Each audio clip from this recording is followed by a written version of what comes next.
अदादशदिक्पालदेवतास्थापनम् ॐ त्रातारमेन्द्रमभितारमेन्द्रगो हवे हवे सोऽवग्गो सोरमेन्द्रम्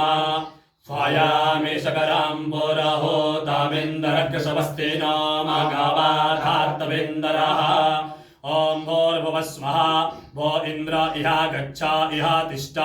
इन्द्राय नमः इन्द्रम् आवाहयामि स्थापयामि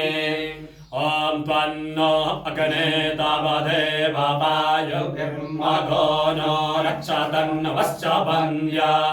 त्रातातो कशियतनये गवामशियनिमे खग्गुं रक्षमाणस्तावभरते ॐ भूर्भुवः स्वः भो अग्ने इहा गच्छ इहा तिष्ठ अग्नये नमः अग्निम् आवाहयामि स्थापयामि ॐ जमायतवाङ्गेरसवते पित्रे मते स्वाहा स्वाहा घर्माय स्वाहा घर्मः पितरे ॐ भूर्भुवः स्वः भो यम इहा गच्छ इहा तिष्ठ यमाय नमः यमम् आवाहयामि स्थापयामि ॐ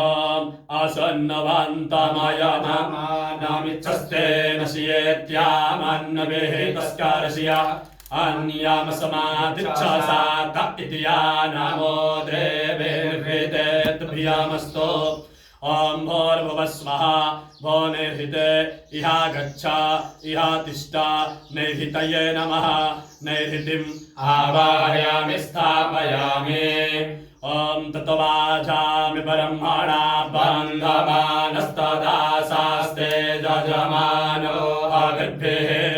अहेलमानो वरुणे हवोद्योरुषग्गो समान आयोः परमोखिः ॐ भूर्भुवः स्वः भो वरुण इहा गच्छ इहा तिष्ठ वरुणाय नमः वरुणम् आवाहयामि स्थापयामि ॐ आनो नियुतभेः सतिनीभिरतवारग्गो सहसरेणेभिरुपाय हे यज्ञम् वायो अस्मिन् सवने मादाय सुवाजोऽयं पात स्वस्तिभिः सदा नः ॐ भूर्भुवः स्वः भो वायो इहा गच्छ इहा तिष्ठ वायवे नमः वायो आवाहयामि स्थापयामि ॐ वायज्ञो सोमवरते तव मनस्तनो को विपरता प्रजावन्तः सचेमहि ॐ भूर्भुवः स्वः भो सोम इहा गच्छ इहा तिष्ठ सोमाय नमः सोमम् आवाहयामि स्थापयामि ॐ तमेशानां जगतस्तस्थोकसपदेन्द्रियाञ्जेन्नवामावासे होमहे पयम् ओखानो चथाभ्ये दशामशतभृदे रक्षिता पायुररुद्धः सुमस्ताये ॐ भूर्भुवः स्वः भो ईशान इहा गच्छ इहा तिष्ठ ईशानाय नमः ईशानम् आवाहयामि स्थापयामि ॐ